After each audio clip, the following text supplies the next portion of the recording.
This is the Weekend Update with Scott Fishman. What's going on, everyone? I'm Scott Fishman, and this is the Weekend Update. We're coming at you from the heart of St. Catharines, right on 4th Avenue, in the middle of the Niagara region, and we've got the update for your July numbers. In July of 2022, the average sales price for a detached property in Niagara was $772,818.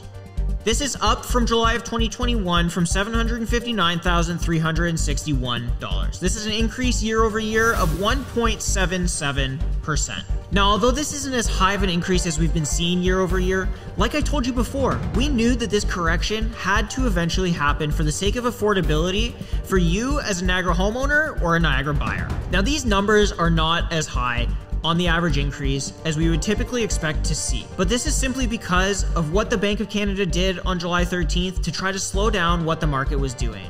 And although there are many factors, that is the main factor for all of this. Detached homes is where everybody wants to be. They want to break in a condo, move up to a townhome, and then eventually break into a detached home. And the gap was just simply getting too large from the one step to the next step to finally a detached property. Now, as much as this isn't up as much as you would have hoped as a seller, this is still a positive considering all the negative out there that is going on. With that 1.77% increase, that is still great for you as a seller, but it's also great for all those buyers out there. Days on market in the detached market has risen to 40 days.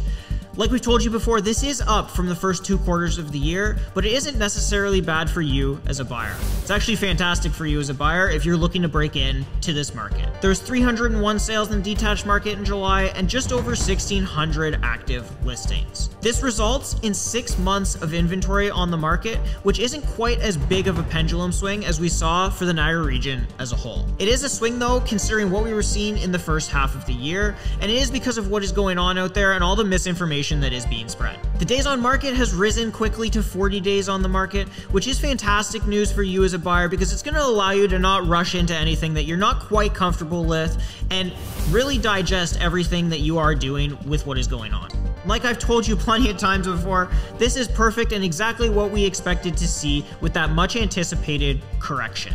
That pretty much sums up all your numbers that you need to know for the July real estate market. If you want more in-depth charts, information, stats, anything like that, I'm happy to have a chat with you. If not, I'll see you next month for another edition of the Weekend Update.